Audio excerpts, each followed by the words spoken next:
Bismillahirrahmanirrahim. Assalamualaikum warahmatullahi wabarakatuh. Alhamdulillah wassalatu wassalamu ala rasulillah wa ba'du. Para ikhwah sekalian, para sahabat yang dirahmati oleh Allah Subhanahu wa taala. Pada pertemuan yang ketiga ini kita akan mengenal secara ringkas tentang Imam Asy-Syafi'i dan Imam Abu Syuja rahimahullah. Yang pertama yang akan kita bahas secara ringkas yaitu Imam Asy-Syafi'i rahimahullah. Beliau bernama Muhammad bin Idris bin Al-Abbas bin Utsman bin Asy-Syafi'i yang dikenal sebagai Imam Asy-Syafi'i. Beliau lahir pada tahun 150 Hijriah.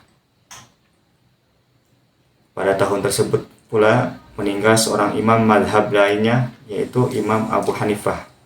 Oleh karena itu orang-orang pun mengatakan meninggalnya seorang imam digantikan kelahiran seorang imam yang lainnya. Beliau yaitu Imam Syafi'i adalah seorang imam yang masyhur dari kalangan kaum muslimin dan memiliki pendapat atau madhab yang tersebar ke seluruh penjuru dunia dan termasuk di Indonesia adalah madhab mayoritas. Imam Asy-Syafi'i lahir di Gaza, Palestina dalam keadaan yatim. Perhatian yang besar sang ibu kepada Imam Asy-Syafi'i akan pendidikan Imam Asy-Syafi'i menyebabkan ibu Imam Asy-Syafi'i memutuskan untuk berpindah kota ke Mekah.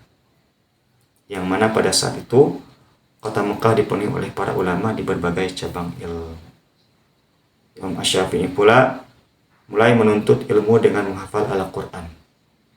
Beliau hafal Al-Quran pada saat umur beliau mencapai 7 tahun. Dan terus menuntut ilmu sehingga dapat menghafalkan kitab Al-Muwatta karya Imam Malik, gurunya, pada umur beliau mencapai 10 tahun. Masya Allah.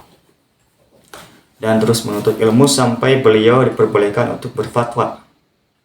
Dikatakan pada saat beliau umur 15 tahun, pada riwayat lain, beliau sudah mulai berfatwa pada usia 18 tahun. Masya Allah, masih remaja. Dan beliau pun terus menuntut ilmu baik kepada Imam Malik maupun kepada ulama yang lainnya, sehingga menguasai berbagai cabang ilmu di dalam agama. Imam Asy-Syafi'i rahimahullah, beliau dikenal sebagai ulama yang tawadhu', yang sangat dermawan pula. Dan keluasan ilmu beliau, kecerdasan otak beliau menjadikan pendapat-pendapat beliau sebagai rujukan bagi kalangan ulama yang lainnya. Imam Asy-Syafi'i juga memiliki karya yang sangat banyak, di antara yang paling terkenal yaitu Kitab dan juga Kitab Ar-Risalah. Dan Imam Asy-Syafi'i rahimahullah, beliau wafat pada tahun 204 Hijriah dengan meninggalkan manfaat yang besar bagi kaum muslimin rahimahullah rahmatan wasi'ah. Yang kedua yaitu biografi secara ringkas Imam Abu Syuja. Beliau bernama Ahmad bin Al-Husain bin Ahmad Al-Asfahani, salah seorang ulama Asy-Syafi'iyah yang terkenal.